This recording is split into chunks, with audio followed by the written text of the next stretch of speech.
이제 한숨이 퍽퍽 나오고 대통령 선거를 앞두고 있지만 참으로 어려운 시기이고 코로나도 어렵고 모든 것이 어렵고 물가도 오르고 뭐 하나 자유롭게 편안한 마음이 들지 않는 것 같은 이 압박이 많은 이 시대에, 그러나 오히려 이때일수록 주님의 얼굴을 바라보며 믿음으로 서 있는 우리들이 되게 도와주옵소서. 말씀을 나눌 때에 전하는 저에게나 듣는 우리 성도들에게 같은 은혜로 함께하여 주시옵소서.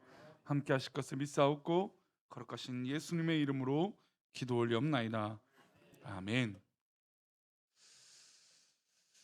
우리가 지금 내려놓음에 관한 말씀을 이제 계속 나누고 또 주제를 조금씩 바꿔가면서 이 내려놓음에 대해서 계속해서 고민하고자 합니다. 특별히 내려놓지 못하는 것 중에 하나가 우리는 형식입니다. 왜냐하면 형식이라는 것은 우리 모든 사람들이 이 정도는 해야지라고 하는 기준점이 되기 때문이에요. 그래서 이 형식이 중요해지다가 보면 능력을 발휘하지 못하게 되는, 그리고 오히려 얽매여지게 되는, 왜냐하면 저 사람이 저만큼 하니까 나도 이만큼 해야 되는 형식이라는 것이 존재하기 때문에 오히려 부담감이 커지고 내려놓지 못하고 하나님 앞에 능력을 경험하지 못할 때가 있다라는 겁니다. 물론 말씀은 이렇게 드리지만 형식은 우리 삶에 굉장히 중요해요.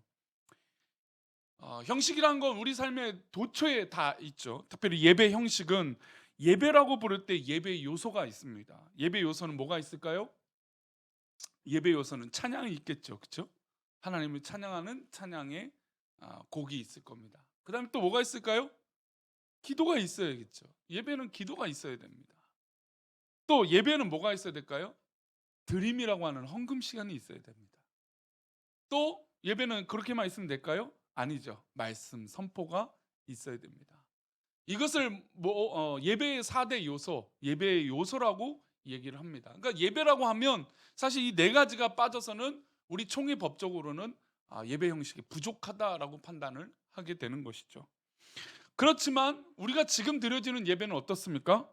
우리 예배의 형식이 그냥 요 네 가지로만 끝나나요? 아니죠. 예배의 부름이 있습니다. 그렇죠? 우리가 이제 제가 이렇게 선포를 하죠. 반주에 맞춰 지금은 일어서지 않고 또 비말을 좀 차단하기 위해서 앉아서 우리 성도들이지만, 예전엔 다 같이 일어나서 예배의 부름을 했습니다. 그리고 성가대의 주악에 맞춰 묵상으로 기도하고 예배의 선포를 했던 것이죠.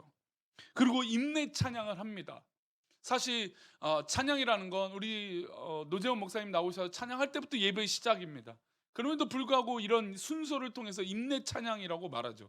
이미 찬양은 시작됐음에도 불구하고, 예배는 시작됐음에도 불구하고 임내 찬양이라고 구분을 또한 져놓습니다. 또 뭐 사도신경하고 전에 또 뭘 하죠? 우리 교회는 교동문을 읽습니다. 하나님 말씀의 한 구절을 떼어다가 우리 성도들과 또 이 사회자가 번갈아 읽으면서 하나님 말씀을 묵상하고 그 말씀대로 살겠다라고 하는 말씀의 선포인 것이죠. 그리고 사도신경을 고백하게 됩니다. 뭐 이후에는 우리가 알다시피 찬양하고 합심기도하고 헌금하고 헌금 찬양하고 또 특송하고, 아니면 성가대가 있었을 때 성가대를 할 수 있을 때는 성가대를 하고 뭐 말씀 선포를 합니다. 그런데 우리 성도들이 혹시 다른 교회에 가서 예배를 드려보신 적이 있을지 모르겠지만, 다른 교회 가서 예배 드리면 이 형식에서 약간 벗어나면 어떻게 해요? 굉장히 어색하죠. 이 교회는 왠지 그 성경적이지 않은 것 같아. 이 교회는 조금 나랑 좀 잘 안 맞아. 이런 느낌이 듭니다. 왜냐하면 우리가 드려진 형식에 체득되어 있기 때문이에요. 특별히 우리가 함께 속하여 있는 이 합동교단의 이 색깔을 굉장히 우리는 어릴 때부터 익숙해졌기 때문에 여기서 벗어나는 건 조금 두려워합니다. 그래서 뭐 감리교, 뭐 성결교, 침례교, 뭐 순복음, 뭐 이렇게 예를 들어서 뭐 기도원을 가거나 어느 집회에 참여했을 때 모든 이 교단이 모였을 때 굉장히 가까운 사이지만 또 먼 게 이런 형식이에요. 뭔가 왠지 다르고 뭔가 나와 좀 형식이 맞지 않는 것 같은. 근데 분명한 건 형식이 맞지 않음에도 불구하고 신앙적으로 맞지 않다라고 우리는 생각을 합니다. 왜요? 그만큼 형식이라는 것이 중요하기 때문이에요. 제가 부임해서 예배의 순서에 한동안은 설명을 하지 않고 예배를 그냥 바로바로 진행했습니다. 지금은 뭐 임례 찬양으로 예배합니다. 예배자입니다. 찬양하겠습니다. 교동문 몇 번 읽겠습니다. 사도신경으로 신앙을 고백하겠습니다. 이런 안내 멘트를 제가 합니다. 그러나 제가 부임한 지 얼마 되지 않았을 때는 이 순서를 설명해 드리지 않았어요. 그냥 자연스럽게 우리 성도들이 오랫동안 신앙생활을 했기 때문에 뭐 설명하지 않아도 다 알 것이고, 굳이 또 이런 설명을 하면 시간이 가니까 저는 어떻게든 12시에는 맞춰야 될 사명감이 있기 때문에 12시에 맞춰야겠다고 하는 시간 때문에 어떻게든 좀 줄여야겠다. 그래서 그런 말조차도 아까운 거죠. 그랬더니 이제 얼마 지나지 않아서 초신자나 또 이 순서에 대해서 준비할 시간이 필요합니다. 그러니 목사님 좀 안내 멘트를 이런 순서에 대해서 이야기를 좀 해주세요라고 하는 건의를 받게 됐어요. 그 건의를 받고 지금 이 안내를 하면서 굳이 이 안내를 할 필요가 있을까라고 생각을 하고 있습니다. 어찌 됐던 이런 요청은 바로 우리가 형식이라는 것에 익숙하기 때문이에요. 우리 성도님들이 앉아있는 자리도 형식이 되고 있는 것이고, 우리 성도님들이 살고 있는 패턴도 형식이 되는 것이고, 남편의 관계, 아내의 관계, 자녀들과의 관계, 모든 사람들에게 만나는 것도 형식이 됩니다. 지루하고 또 너무 좀 불편할 때도 있지만, 그래도 이 형식이 벗어나면 내가 불편해지기 때문에 우리는 그 형식대로 사라지고 또 그 형식에 익숙해서 살게 됩니다. 형식은 굉장히 우리에게 좋은 장치를 제공해요. 그래서 이 형식이 쌓이면 법이 되고 질서가 되고 규범이 되고 규칙 등이 생기는 것입니다. 형식이 있어야 많은 사람들에게 유익함을 또 줄 수 있습니다. 코로나 시대에 그렇죠. 코로나 시대에 이런 규칙과 형식이 있어야만 조심하고 또 대응할 수 있고 또 옆 사람을 우리가 보호할 수 있기 때문입니다. 그런데 이런 형식이 계속해서 쌓이다 보면 어떻게 될까요? 사람이 피곤해져요. 힘들어져요. 그냥 때로는 내가 그냥 아무것도 구속받지 않고 그냥 내가 하고 싶은 대로 하고 싶은 이 마음이 드는데, 이 형식들이 많으니까, 그렇죠? 이 형식대로 살아야 되니까 내 주변에 있는 규칙과 규범대로, 법이 꼭 아닐지라도 꼭 그렇게 살아야 되니까 그걸 지키지 않으면 눈치가 보여요. 그래서 사람들이 선택하는 건 여행입니다. 여행 가면 어떻게 돼요? 환기를 시키죠. 내가 익숙해졌던 환경에서 떠나고, 내가 익숙해졌던 규칙들을 떠나고, 내가 익숙해졌던 형식들을 벗어나는 겁니다. 그래서 여행을 통해서 환기를 해요. 그러나 결국 사람은 그 형식에 다시 돌아옵니다. 집에 와요. 편하거든요. 내가 하고 있던 것들을 익숙하게 해내야 또 편한 게 우리 인간의 삶이라는 겁니다. 그런데 오늘 고민은 이 형식이 우리 가운데 능력을 받는데 걸림돌이 될 수 있다는 겁니다. 지성사회일수록 이 형식이 더 많아요. 사실 많습니다. 우리나라 같은 경우는 점점 더 많죠. 우리 어른들이 어릴 때 느꼈던 그런 삶의 규범들보다 지금 지켜야 될 게 굉장히 많습니다. 물론 매너라고 하는 이 사회의 형식의 예의라고 하는 것들이 범주가 더 많아졌어요. 그래서 어렸을 때 그냥 마음 편하게 행동했던 것들이 이제는 좀 조심해야 되는 것입니다. 성도님들은 그 현관문이나 아니면 외출하셨을 때 문이 열리면 어떻게 하십니까? 남이 열어주면 고마워하십니까? 따라 들어가려고? 요즘 뭐 코로나 때문에 그런데, 제가 뭐 이제 어쨌든 스웨덴에 있었을 때 스웨덴의 문화는 그런 문화가 있었어요. 앞 사람이 지나가면 문을 열고 들어가잖아요. 뭐 백화점을 가든 마트 가든 문이 열리잖아요. 자동문이 아닌 경우. 그럼 문이 열면 뒷사람이 올 때까지 그 문을 붙잡아줘요. 그리고 그 문을 붙잡아주고 뒷사람이 어떻게 돼요? 그 문을 잡습니다. 그러니까 뭐 뒤에 거의 오지 않는다고 생각할 때 그냥 지나가는 거고, 만약 뒤에 사람이 10m, 20m 떨어져 있을지라도 오는 게 보이면 그 문을 붙잡고 주는 게 예의입니다. 신기하죠? 근데 그 문화가 우리나라에 얼마 전부터 있더라고요.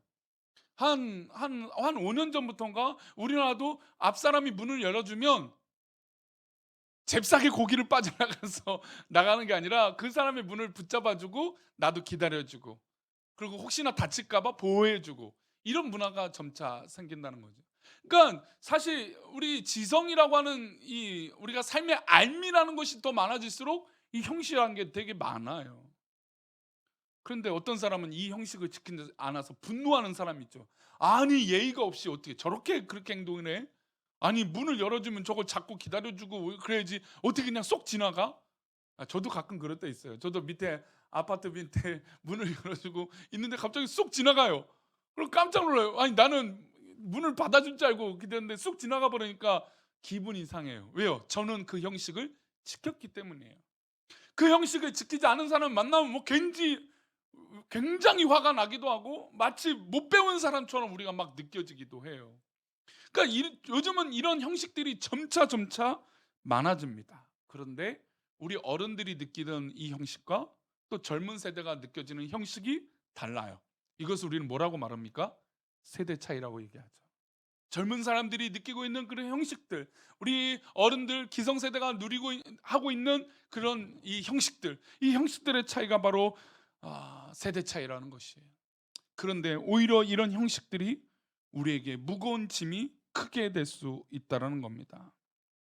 하나님의 능력이 이 형식 속에, 그러니까 모두 다 이 형식 속에 있을 때 하나님의 능력이 다 동일하게 임하는 경우가 최근에 많을까요? 적을까요? 오히려 없어요. 이게 무슨 얘기냐면 과거에 이런 형식들에 대해서 스트레스를 받지 않고 이 형식들에서 자유했을 때는 오히려 모든 사람들이 은혜를 받았어요. 우리나라의 대표적인 역사가 평양 대부흥이잖아요. 평양 대부흥 때 어떤 은혜가 있었습니까? 부흥회를 하고 있는데 장로님이 나와서 회개기도 하는 겁니다. 이게 무슨 뜬금없는 짓이에요. 그런데 그 형식들이 파괴가 됩니다. 그 한 분이 회개기도 하니까 나도 회개할 것이 있어요. 저도 회개할 것이 있어요. 예배 시간에 손을 들고 얘기하는 겁니다. 우리 성도님들하면 지금 할 수 있을까요? 못하죠. 왜요? 우리는 이 형식의 목사 말고는 누군가 말한다라는 게 굉장히 어렵고 불편한 일이기 때문이에요. 조심스러워해야 되는 일이기 때문이에요. 그러나 그 형식주의라고 하는 이 형식에 얽매이지 않았을 때는 누구든지 그 예배에 즐겁게 표현했어요. 물론 덕이 안 돼서 예배 분위기를 망치는 경우도 있었지만, 그러나 그런 이 역동적인 행동이 있을 때 모든 사람들에게 그 영향력이 있어요. 그런데 반대로 지금 이 형식이라는 것이 더 가득해졌을 때 많은 사람들이 은혜 받는 경우가 더 드물어요. 왜 그럴까요? 우리는 형식 아래 묶여 있기 때문이에요. 그러면 하나님께서 이 예배 시간에 주시는 것이 불편한 걸까요? 하나님께서 우리에게 주시는 것이 뭔가 안 좋은 것일까요? 아니죠. 하나님께서 우리에게 주시는 건 좋은 거예요. 예레미야 29장 11절은 우리에게 이렇게 말씀하세요. 함께 읽겠습니다. 여호와의 말씀이니라. 너희를 향한 나의 생각을 내가 안 하니 평안이요 재앙이 아니니라. 너에게 미래와 희망을 주는 것이냐. 이 말씀이 어떻게 설명될 수 있냐면, 말씀드린 대로 이 예배 시간에 형식이 있어요. 우리는 그 형식에 사로잡혀 있단 말이죠. 근데 어떤 분이 여기서 갑자기 나는 성령 충만해요. 막 그래서 기도해요. 그럼 막 춤을 춰요. 앞에 나와서 목사님 제가 오늘 간증하고 싶어요. 그러면 우리가 모든 성도들은 막 기겁을 할 겁니다. 감히 지금 예배 시간에 무슨 간증을 한다고, 아니 또 무슨 저렇게 춤을 춘다고, 요상한 춤을 추고 요상한 기도를 간증한다고 저럴까 라고 아마 다 말리실 거예요. 그런데 진짜 하나님의 능력을 받는, 하나님의 영감을 받는 성도가 우리 가운데 있다면 그게 막는 게 맞을까요? 아닐까요? 오늘 이 고민이에요. 막으면 안 되죠. 왜요? 하나님의 능력은, 하나님의 은혜는 평안이요 재앙이 아니에요. 그런데 우리는 형식이 깨지면 뭐라고 생각해요? 재앙이라고 생각해요. 야 이거 큰일 났다. 우리 교회 이상한 사람 나타났다. 우리 이상한 사람이 막 예배 시간을 방해하기 시작했다. 아이고 오바다. 꼭 왜 저렇게 표현하고 저렇게 춤추고 저렇게 간증하고 왜 저렇게 기도하지? 아이고 삶은 엉망진창이면서 말은 천상유수네. 아마 그러면서 비난하고 하지 못하도록 막을 것입니다. 그런데 진짜 하나님의 능력과 은혜를 받으면 그것은 재앙이 아니에요. 우리에게 희망을 주고 능력을 주고 소망을 주는 것이에요. 그런데 점차 한국교회가 이런 부분에서 약해지고 있죠. 왜요? 다 똑같이 어느 수준에 수준에 올라야 하기 때문이에요. 그러다 보니 무거운 짐이에요. 저 사람이 저만큼 행동하니까 나도 이만큼 행동하고, 저 사람이 저만큼 봉사하니까 나도 이만큼 봉사하고, 저 사람이 저만큼 헌금하니까 나도 저만큼 헌금하고, 마치 무슨 비교 의식의 형식주의에 맞춰서 나도 저렇게 신앙생활 해야 되지. 물론 건강한 모범이 되면 좋겠지만, 그러나 형식이라는 것에 사로잡혀서 그렇게 하나님의 능력을 외면할 때가 있다라는 겁니다. 오늘 이것이 우리 가운데 던져짐이 되고 도전이 되어야 되고, 또한 내려놓음이 되어야 돼요. 우리 권사님 중에 한 분이 막 춤을 추면서 목사님 너무나 기뻐요. 막 어떤 분이 예언 기도하고 막 방언으로 기도해요.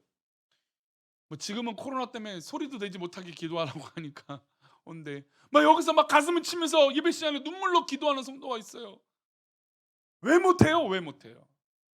할 수 있는 건데 우리는 못하는 것으로 지금 정해놨다라는 거예요. 우리 인간들이, 우리 사람들이, 우리 형식들이. 예배의 부름이 뭐 묵상 기도가 언제부터 성경에 그렇게 적혀 있었습니까?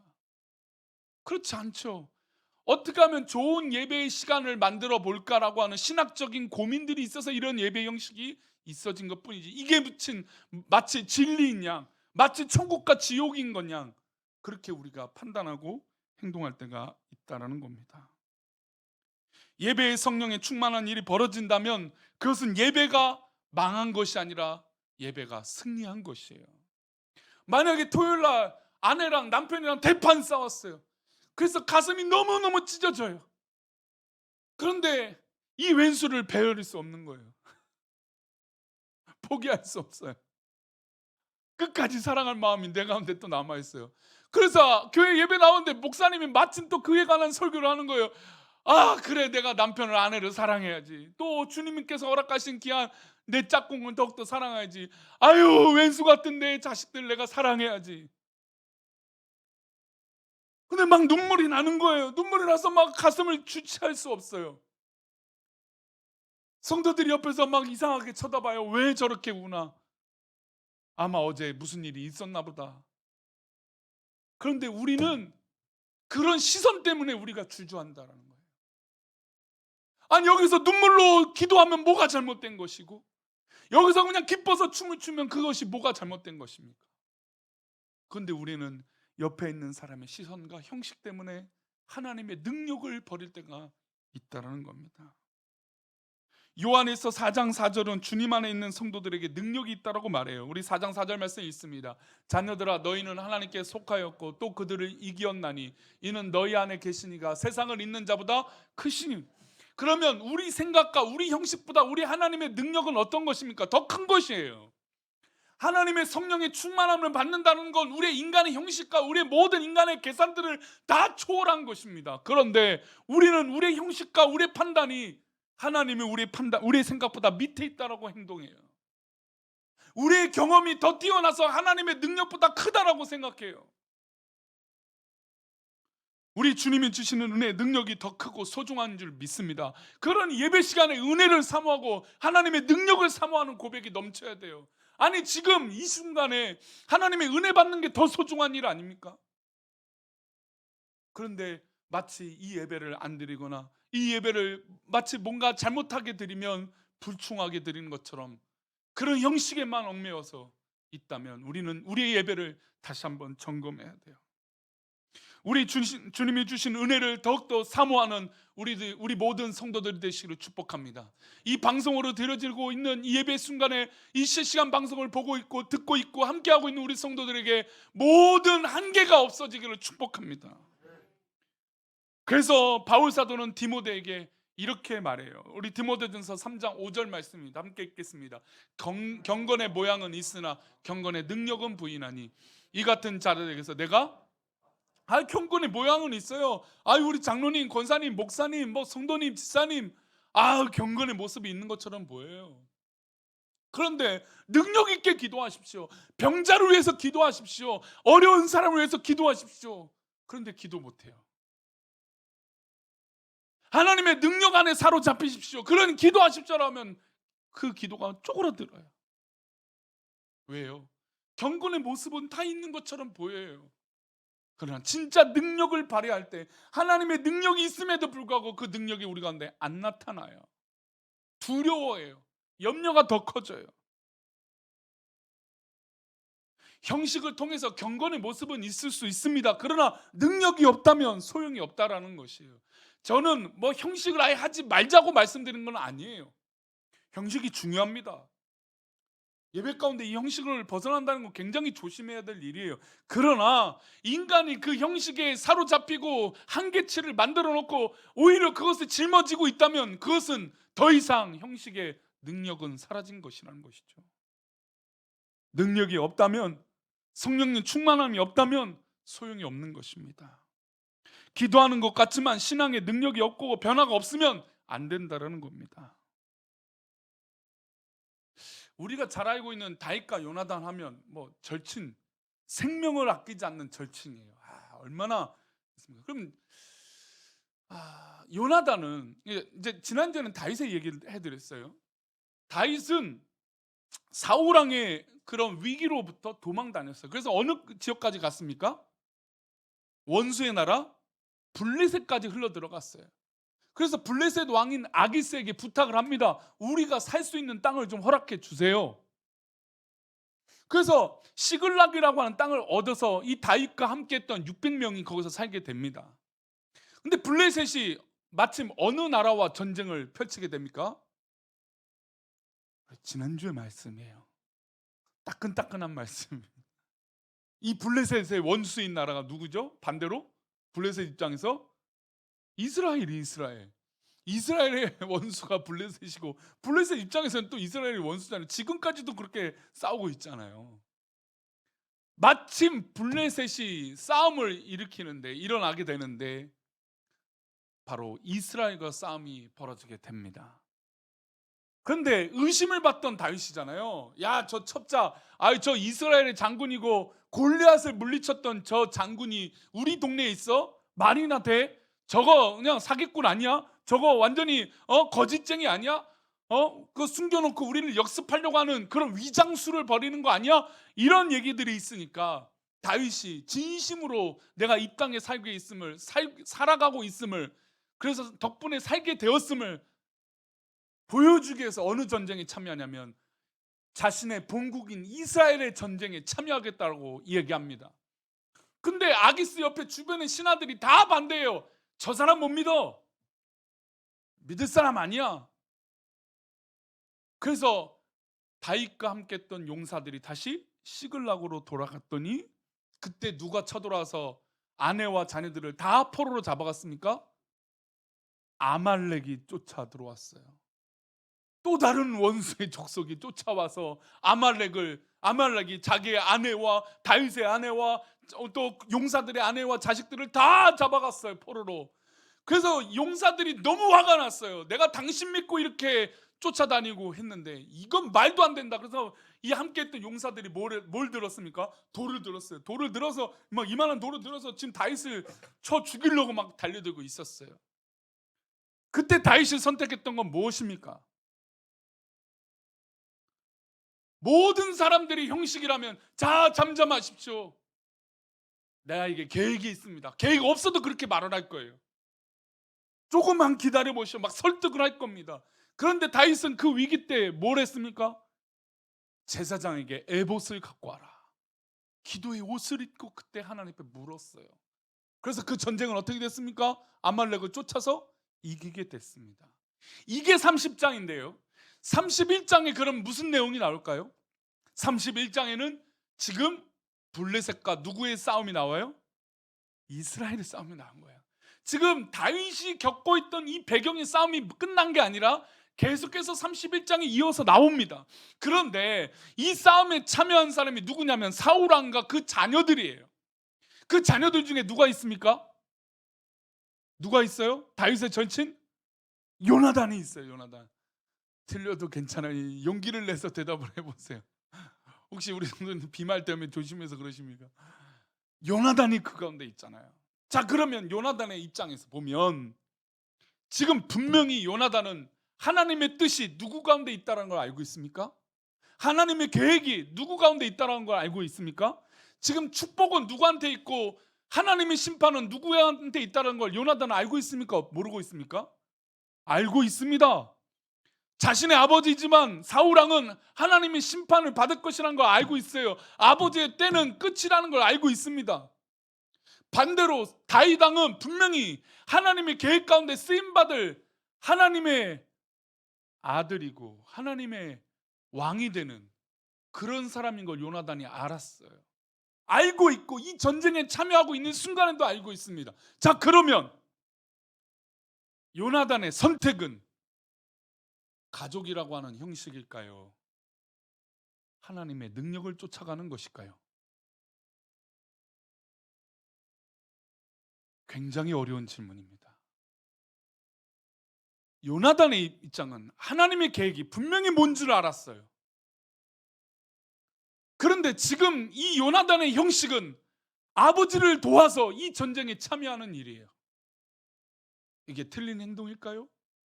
아니죠.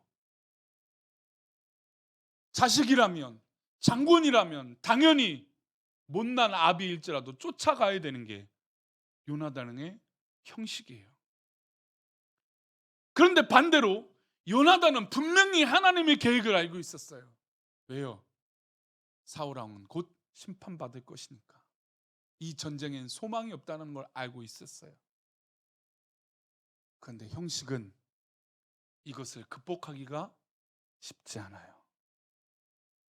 내려놓은 말이 참 예쁘죠. 저는 참 내려놓는다라고 하는 말이 예쁜 것 같아요. 그런데 진짜 내려놓은 게 쉬울까요? 그런데 가만히 보세요. 저 얼마 전에 우리 한 전사님이 전화 통화하다가 아내랑 전화 통화하는 걸 듣다가 시집 올 때 우리 집안에 나밖에 예수님을 안 믿어서 우리 가족 중에 나밖에 예수를 믿지 않아서 참 너무 힘들고 괴로웠는데 지금 몇십 년이 지나고 딱 가족 모임을 하는데 다 예수를 믿었다는 거예요. 가족 중에 내가 예수를 처음 믿었을 때 형식이었습니까? 하나님의 능력이었습니까? 하나님의 능력이었죠. 저희 집안도 그런 집안이었어요. 온 가족이 예수를 믿지 않고 과거 유교나 모든 것에 사로잡혔던 집안이었어요. 핍박받았어요. 교회 간다고 손가락질 받았어요. 야, 저희 부모 제사를 뒤엎을처럼 욕했어요. 왜요? 그게 효도고 형식이니까. 근데 그걸 깨고 하나님의 능력을 믿고 하나님의 은혜를 믿고 나아갔어요. 그랬더니 지금 하나님께서 우리 가족을 다 예수 믿는 가족으로 변화시켜 주셨다는 거예요. 바로 우리의 선택은 이런 하나님의 능력이 되어져야 되는 거예요. 요나단이 우리가 뭐 요나단에게 뭐라고 말할 수는 없지만 이걸 뭐라고 판단할 수 있는 건 아니지만 그러나 요나단에게 선택할 기회라면 지금 사실 하나님의 뜻을 쫓아야 되는 것이에요. 3절 말씀 보겠습니다. 3절 말씀. 그러니까 우리가 지난주에 본문의 배경으로 읽었던 건 사무엘상 30장이잖아요. 31장 3절 곧 바로 배경이 바뀌자마자예요. 3절 말씀입니다. 읽습니다. 시작. 사울이 패전함에 활 쏘는 자가 따라잡으니 사울이 그 활 쏘는 자에게 패전했는데 활 쏘는 자가 따라왔어요. 이게 우연일까요? 사울 왕에겐 필연적인 하나님의 계획 가운데 이루어지는 일이에요. 그리고 중상을 입고 곧 죽게 됩니다. 그런데 이 말씀 이전에 사울 왕이 죽기 전에 어떤 일이 벌어진지 볼까요? 31장 2절입니다. 함께 읽겠습니다. 블레셋 사람들이 사울과 그의 아들들을 추격하여 사울의 아들 요나단과 아비나답과 말기수아를 죽이니라. 누가 죽었습니까? 요나단 자신이 죽었어요. 잘 보세요. 아버지가 죽기 전에 본인이 죽었어요. 이 전쟁에서. 그런데 이 똑같은 말이 30장에도 등장해요. 지금 31장 2절 보면 그의 아들들을 추격하여, 누가요? 블레셋 사람들이에요. 그런데 30장에는 어떤 구절이 등장하냐면 하나님께 기도했던 다윗이 하나님 앞에 뭐라고 기도하냐면 하나님, 저 아말렉 족속을 따라갈까요? 추격할까요? 말까요? 라고 기도합니다. 그랬더니 하나님이 당장 추격하라 라고 명령하세요. 그래서 다윗이 용사들과 함께 추격했더니 어떻게 됐을까요? 모두 포로로 갔던 사람들, 딸들, 자녀들, 아내들 다 포로 귀환시키고 그 전쟁을 이겼어요. 똑같은 추격하여라고 하는 배경 가운데 하나님이 계시냐, 또 하나님의 심판이 있느냐에 따라서 이런 결과들이 쫓아온다는 겁니다. 그러면 우리가 아까 읽었던 에레미야 29장 11절 말씀 제가 읽어볼게요. 여호와의 말씀이니라 너희를 향한 나의 생각을 내가 아나니 평안이요 재앙이 아니니라. 하나님의 계획은 우리 가운데 재앙이 아니라 평안인 줄 믿습니다. 너희에게 주시는 것은 절망이 아니라 무엇일까요? 희망이고 소망인 줄 믿습니다. 비록 내가 상황이 어렵고 힘들고 코로나나 여러 가지 환경 때문에 불편하고 힘든 것이 있지만, 또 건강이나 여러 가지 어려움이 내 가운데 엄습해 있지만 그것은 절망이 아닌 줄 믿습니다. 우리가 지금 욥기 말씀을 보고 있지만 욥에게 계속해서 하나님 말씀하시는 건 지금 너무나 어려운 건 맞지만 절망이 아니라는 거예요. 그 가운데 하나님에 대한 소망이 조금씩 쌓일 때, 이제 이번 주 수요일 날 말씀인 나의 길 오직 그가 아시나니 그가 나를 단련하신 후에 내가 정금같이 나으니라. 그렇다면 우리는 형식이 아니라 지금 이 순간 하나님의 능력을 사모하고 성령 충만한 것인 줄 믿습니다. 우리가 이것을 내려놔야 돼요. 신앙생활을 오래 하면 오래 할수록 내 형식을 내려놔야 돼요. 더 순절하고 더 순결하게 하나님의 능력 앞에 사로잡혀야 됩니다.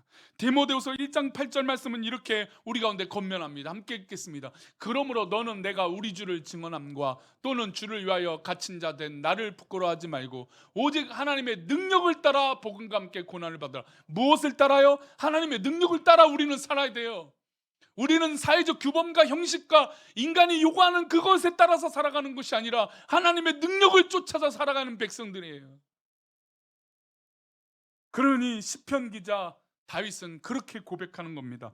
시편 27편 1절입니다. 함께 읽겠습니다. 여호와는 나의 빛이요 나의 구원이시니 내가 누구를 두려워하리요. 여호와는 내 생명의 능력이시니 내가 누구를 무서워하리요. 그렇습니다. 우리의 능력의 모든 시작과 고난이 하나님이라면 우리는 두려워할 필요가 없습니다.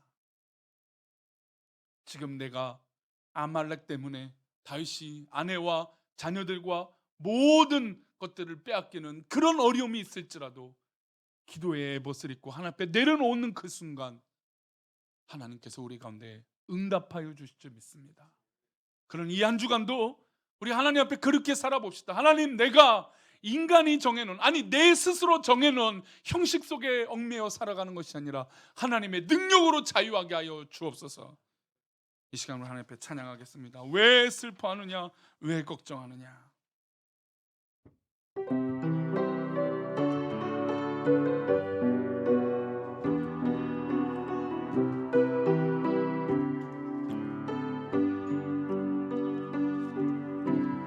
왜 슬퍼하느냐, 왜 걱정하느냐, 무엇 두려워하느냐.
짧지만 잠깐 진심으로 기도할 때 하나님, 나의 두렵고 어려운 마음, 또 하나님의 능력을 사모하지 못하고 두려움 가운데 있는 이런 인간의 형식들, 또 내려놓지 못하고 내가 붙들고 있는 그 모든 것들, 이제 하나님의 능력을 의지하오니 다 떠나갈지어다, 다 내려놓을지어다, 다 하나님 앞에 맡길지어다. 이 시간 우리 간절하게 건강을 위해서, 모든 환경을 위해서, 모든 기도의 소원을 위해서 하나님 내려놓게 해달라고 이 시간 하나님 앞에 간절하게 기도하겠습니다. 다 같이 기도합니다. 하나님 아버지, 이 시간 주님의 능력을 의지하며 이 시간 내려놓고 기도, 하나님 그 신께 나아가고 믿음으로 승리하게 되옵소서. 우리 가운데 하나님의 신령을 돌보아주소서. 하나님 영광 가운데 살아갑니다. 하나님 그 신계 가운데 살게 부족함이 없도록 주님 돌보아주소서. 주여 역사여 주님 인도하여 하나님 그 신계 가운데 우리를 돌보아주소서. 하나님 영광 가운데 살아가게 하여 주시며 그 신계 가운데 승리할 수 있도록 복을 내려 주옵소서.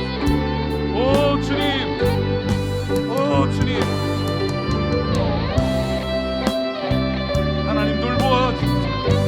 영광 가운데 살아가 부족하면서 주님 인도하여 주시옵소서. 주님 아버지 믿습니다. 우리 가운데 두려움이 사라지며 염려가 사라지며 걱정이 사라지며 하나님 영광 가운데 나아갈 수 있도록 복을 주시옵소서.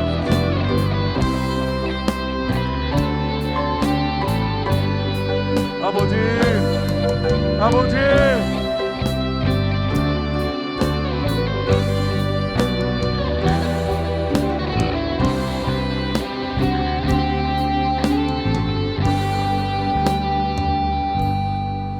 하나님 아버지, 우리가 언제부터 형식을 쫓고 언제부터 인간이 좋은 것을 기준으로 삼았습니까?